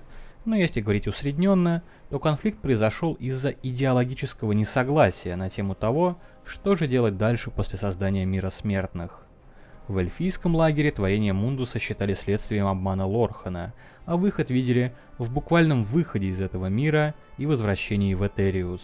Людям же была ближе именно философия Лорхана, и они вступили в ряды его транскальпической армии, чтобы в будущем, спустя много вселенских циклов, кто-то смог превзойти ограничения Мундуса другим способом и достичь Амаранта. Так что получается, что война воплощенных метафор, в отличие от остальных войн, была не политическим, а философским конфликтом, который определил весь дальнейший ход истории Тамриэля. Вивек уничтожил Йокуду. В 17-й проповеди Вивека мы можем прочитать, что еще до битвы на Красной горе Вивек и Неревар отправились на Йокуду, где в течение года обучались у тамошних ансеев, святых меча. После этого Вивек избрал одного из йокуданских королей, сделал его своей женой, и тот породил расу чудовищ, уничтоживших Запад. Все это выглядит очень любопытно, но загадочно. Некоторые предполагают, что под этой расой чудовищ подразумеваются леворукие эльфы. Однако те существовали еще в меритическую эру и были повержены задолго до уничтожения Йокуды, которую разрушили как раз таки ансеи. К счастью, чуть более подробно эта тема раскрывается в тексте про дуэль Сайруса с Вивеком. Там рассказывается, что древние йокуданцы почитали Вивека в форме божества Ансу Гурлехта, бога, который делает нас женщинами. В его храме находились изображения беременных йокуданских королей. Выжившие ансеи, до сих пор обитавшие на Йокуде, продолжали служить Вивеку. Из этого можно сделать вывод, что Вивек превратил йокуданских королей в женщин, чтобы они смогли породить еще более могущественных ансеев, которым стала доступна запретная техника Панкрата Меча, которой даже Вивек не владел и не мог ничего противопоставить. С помощью Панкрата Меча, как известно, Йокуда и была уничтожена. Думаю, ключ к пониманию всей этой истории стоит искать в имени йокуданского Вивека. Ансу Гурлехт, по некоторым данным, переводится как «превращающий в женщин». Ансу, то есть «превращать» или «превращенный», это еще и йокуданское название ансеев.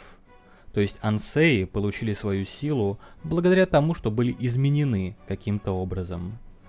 Проблема в том, что ансеи уже долгое время существовали еще до прихода Вивека на Йокуду, из чего некоторые делают вывод, что Ансу Гурляхт — это Вивек из прошлой Кальпы. Ну, как вы помните, Йокуда — это Тамриэль прошлой Кальпы, так что все логично. Вивек тем или иным образом изменяет ансеев, чтобы они смогли овладеть запретной техникой, и те уничтожают Йокуду, так что вполне можно сказать, что уничтожил ее именно Вивек. Впрочем, даже в таком случае кое-какая любопытная связь с леворукими эльфами все-таки прослеживается. Перед дуэлью с Вивеком Сайрус получает тайные знания ансеев, после чего перекладывает свою саблю в левую руку, и именно так сражается с воином-поэтом. Айрен Кинмуне. Уже не раз мы поминали Кинмуне, поэтому повторяться не буду. Оригинальный текст про этого чудо-робота был опубликован в 2011 году, еще до анонса TES Online. В 2012 году начала появляться информация о сюжете игры, фракциях, были опубликованы кое-какие внутриигровые тексты, в частности, книга про королеву Альдмерского доминиона Айрен. В ней рассказывалось, как принцесса Айрен сбежала из Сомерсета и отправилась путешествовать по Тамриэлю в поисках невероятных приключений. Когда умер ее отец, она внезапно возвращается на родину и становится королевой. Многим фанатам серии тогда показалось, что образ Айрен выглядит уж слишком вторичным и марисюшным, и к игре тогда вообще был довольно скептический настрой. Свою лепту решил внести и Майкл Киркбрайт. По словам Леди Энн, чтобы добавить этому персонажу глубины, Мишаня решил объявить Айрен той самой Кинмуне и слегка отредактировал оригинальный текст. Благодаря этому на конфликт Доминиона и Абанхардского пакта стало возможным взглянуть с новой точки зрения. Норды долгое время держали Кинмуне в темнице под Саарталом, и выбравшись оттуда, она начала планировать свою месть. Можно предположить, что как раз во время своих приключений Айрен пропала и была заменена Кинмуне. Такой подменный император получается, как Петр I. Все это было задумано с целью простимулировать разработчиков TES Online создавать более оригинальных и продуманных персонажей. Говорят, текст прочитал Лоуренс Шик, посчитав его очень забавным. И, возможно, по этой причине одному из персонажей игры добавили фразу о том, что Айрен — это уменьшенный двемерский центурион из будущего. Тигры — это гуары. В незапамятные времена, еще до релиза Моровинда, разработчики выложили на сайт фейковые скриншоты, на которых показывалось, как примерно должна будет выглядеть готовая игра. В описании скриншотов давалась кое-какая уникальная информация, не вошедшая в финальную версию Моровинда. В частности, в описании гуаров говорилось, что существует особая дикая порода гуаров, огромные тигровые гуары, на которых данмеры любят вести охоту. В самой игре дикие гуары присутствуют, но вот тигровых почему-то не завезли. Спустя несколько лет Майкл Киркбрайт прокомментировал эту тему следующим образом. Имперцы называют гуаров тиграми.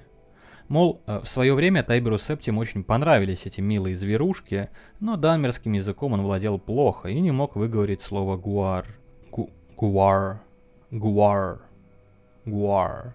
В общем, он решил назвать их тиграми, в честь существ из одной сказки, которая ему нравилась в детстве.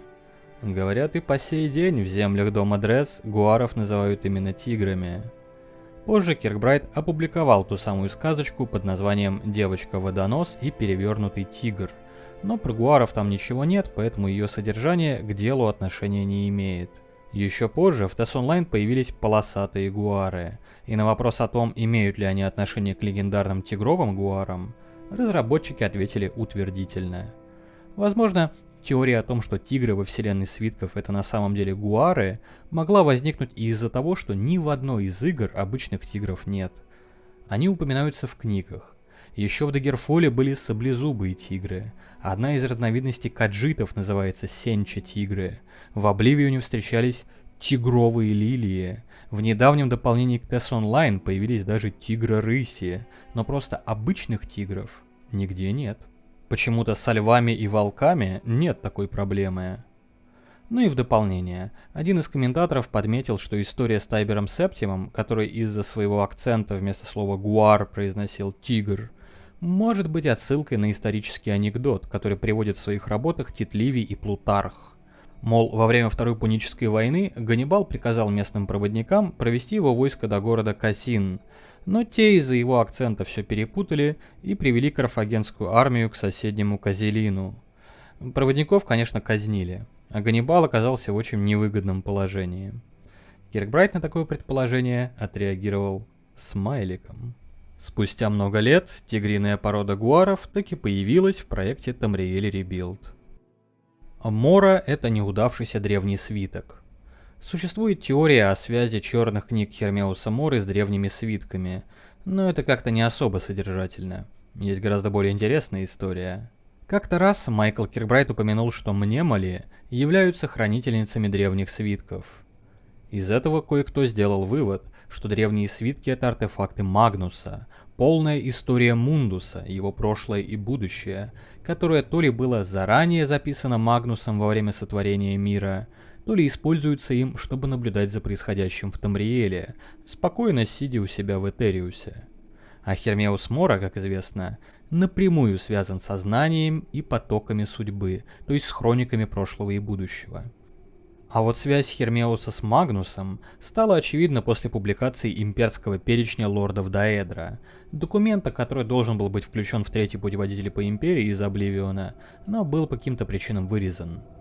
В нем сказано, что сам Хермеус Мора считает себя одним из древнейших дедических принцев, и рожден он был из выброшенных идей, которые были использованы при создании Мундуса. Получается, Хермеус Мора был сотворен Магнусом, как и древние свитки, и занимается документированием прошлого и будущего, как и древние свитки. Ну и раз он был создан из выброшенных идей, значит он стал не нужен, возможно из-за того, что оказался неудачным. Вот и вся теория. Довольно стройно выходит. Ситисит. Термин, который впервые появляется в 10-й проповеди Вивека. Уже скоро будет ее разбор на канале. Подписывайтесь, там я все это разберу поподробнее. Но разбирать особо нечего на самом деле. Ситиситы называют в проповеди началом всех домов, что является практически прямой цитатой из книги Ситис, где Ситиса называют началом дома. Из этого некоторые делают вывод, что Ситисит это и есть Ситис. Ну, логично звучит. Однако в той же проповеди говорится, что Ситисит все еще путешествует по небу, а в 21-й 8 Аэдра отдают свои кости в дар Ситиситу, то есть явно имеется в виду Лорхан, порождение Ситиса, ну или его дух, который плывет по небу в виде созвездия змеи. Мне слово Ситисит в своей конструкции напоминает греческие патронимики типа Гераклит или Атреид, где окончание «идес», как предполагают, происходит от слова «эйдос», то есть идея, образ, изображение. А значит, Ситисит — это или буквально сын Ситиса, или его образ, субградиент. Впрочем, в английском языке эти окончания немного по-другому выглядят, так что связь тут далеко не очевидная. Каджитская кража татуировок. Еще в арене появился такой артефакт, как кольцо Каджита, которым по легенде владел великий каджитский вор Раджин. В Моровинде его объявили каджитским богом воровства, который в ходе своей смертной жизни прославился кражей татуировки с шеи императрицы Кентайры. Потом призрак Раджина и история про Кентайру появились в TES Online, что довольно комично, поскольку оба этих персонажа еще не должны были даже родиться. На этом все. Больше никакой информации о краже татуировок мне не удалось найти. Тут важен именно сам факт невозможной кражи. Украсть татуировку действительно может быть под силу только богу. В том же ТСО добавили очень похожую легенду про другого каджитского бога, Баандара, который украл 37-ю проповедь Вивека еще до того, как она была написана. Мифопоэя. Лет 5-10 назад, что в нашем, что в западном комьюнити, была довольно популярна теория мифопоэи, или мифопеи, как ее еще называют. Идея состоит в том, что боги либо в принципе являются вымышленными, либо новые боги могут появляться вследствие веры большого числа людей. В качестве примера приводилась история Талоса, который стал богом якобы из-за того, что убедил жителей Тамриэля, что он им является. Они начали в него верить, и именно так он и обрел настоящую божественность. Зачастую утверждается, что вера является самим условием существования богов, и если в какого-то бога перестанут верить, он может попросту исчезнуть. Утверждается, что именно по этой причине Талмар запретил культ Талоса в Империи. Мол, если в него прекратят верить, он на самом деле пропадет. Идея не нова. Подобная концепция встречалась еще в самых стареньких редакциях ДНД. Там суть состояла в том, что существует материальный план, как бы истинный, вещественный мир, и внешние планы, где обитают боги и прочие сверхъестественные существа. При этом внешние планы формируются верой обитателей материального, и всякие демоны и ангелы потому являются воплощениями человеческих пороков и добродетелей. Те, кто играл в Planescape Torment, наверняка помнят квест, в котором один из персонажей просит вас убедить других людей поверить в то, что в городе Сигил могут вырасти деревья. И это действительно работает, поскольку Сигил находится в одном из внешних планов. Так как ранние игры серии TES во многом создавались по лекалам D&D, то в них действительно можно найти намеки на очень похожую механику. В ряде книг из Daggerfall утверждалось, что боги были созданы верой древних обитателей Тамриэля, и что они питаются верой людей, которая принимает форму магии. То есть боги — это что-то типа перегонных аппаратов.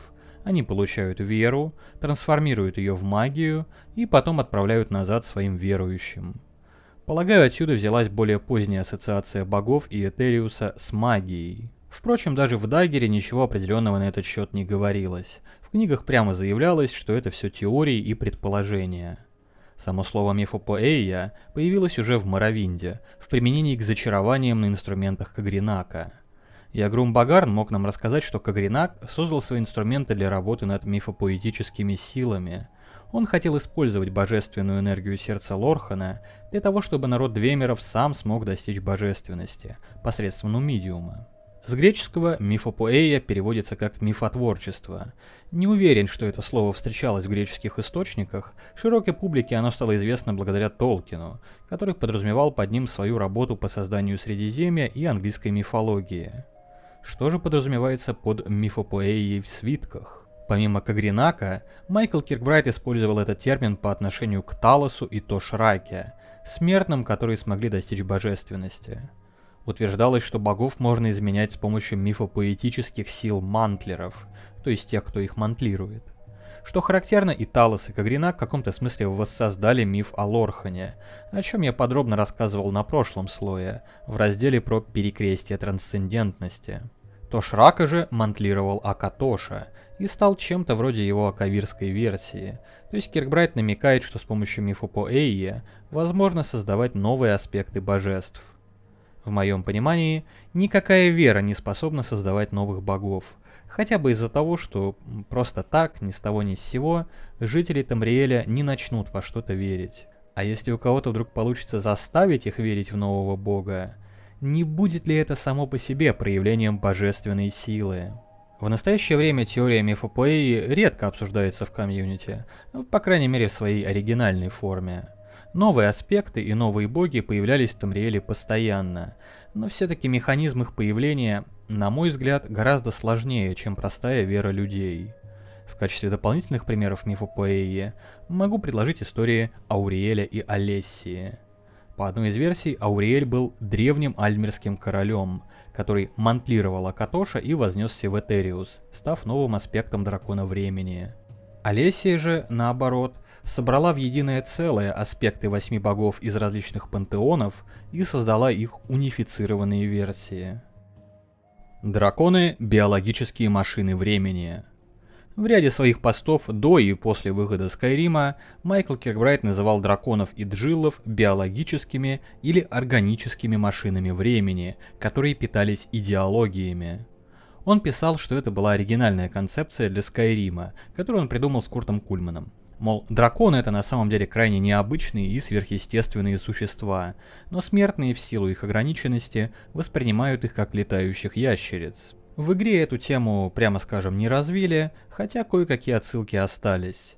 Например, история о том, что драконьи дебаты людьми воспринимаются как битвы, явно из той же серии. Есть информация о том, что и джилы должны были в игре появиться как служители Алдуина. Почему драконы — это биологические машины времени, должно быть понятно.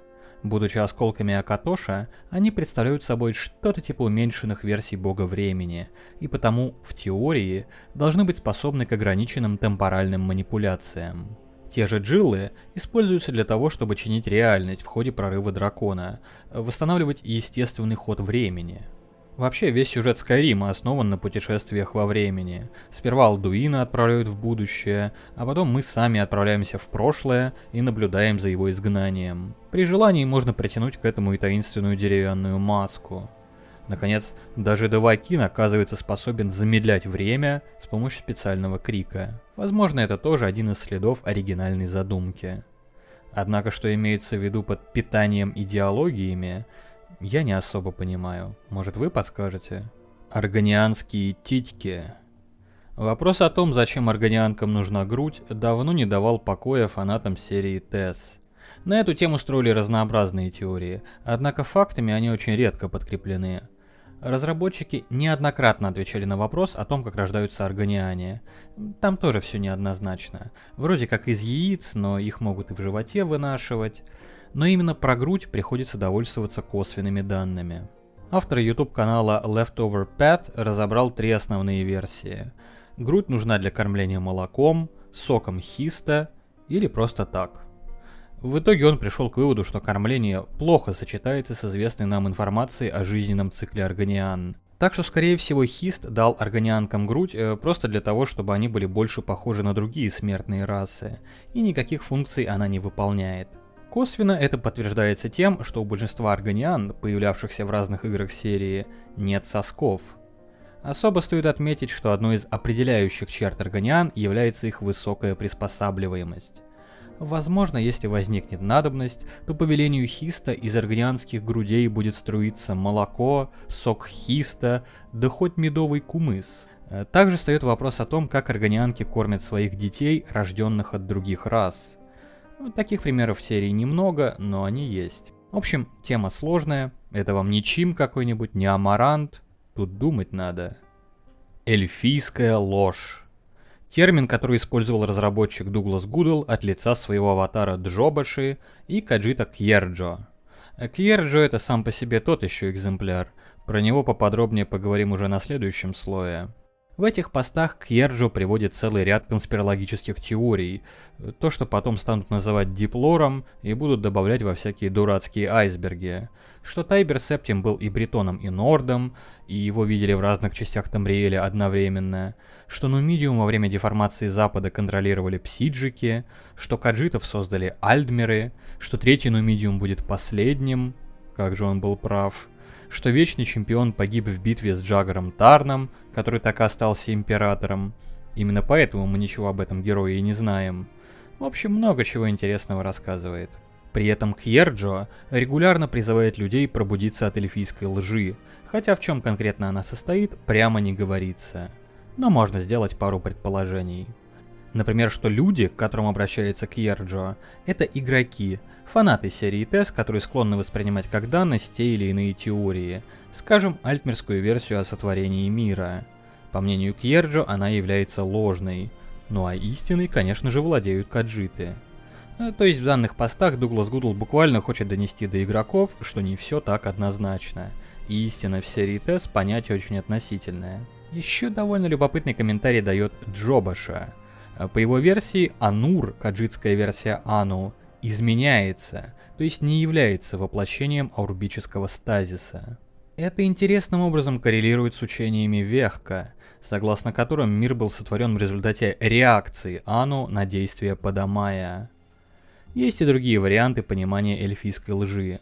Например, то, что смертные на самом деле не произошли от богов, что альдмеры никогда не смогут вернуться в Этериус и лишь обманывают себя и других, или что башни не имеют отношения к Аэдра и были созданы по образу и подобию изначальной башни, Ай, которую Лорхун увидел, посмотрев на Аурбис со стороны. Возможно, это и есть та самая ложь Эт Ада, которую разоблачила Боэтия перед последователями Тринимака, обратив их в кимеров.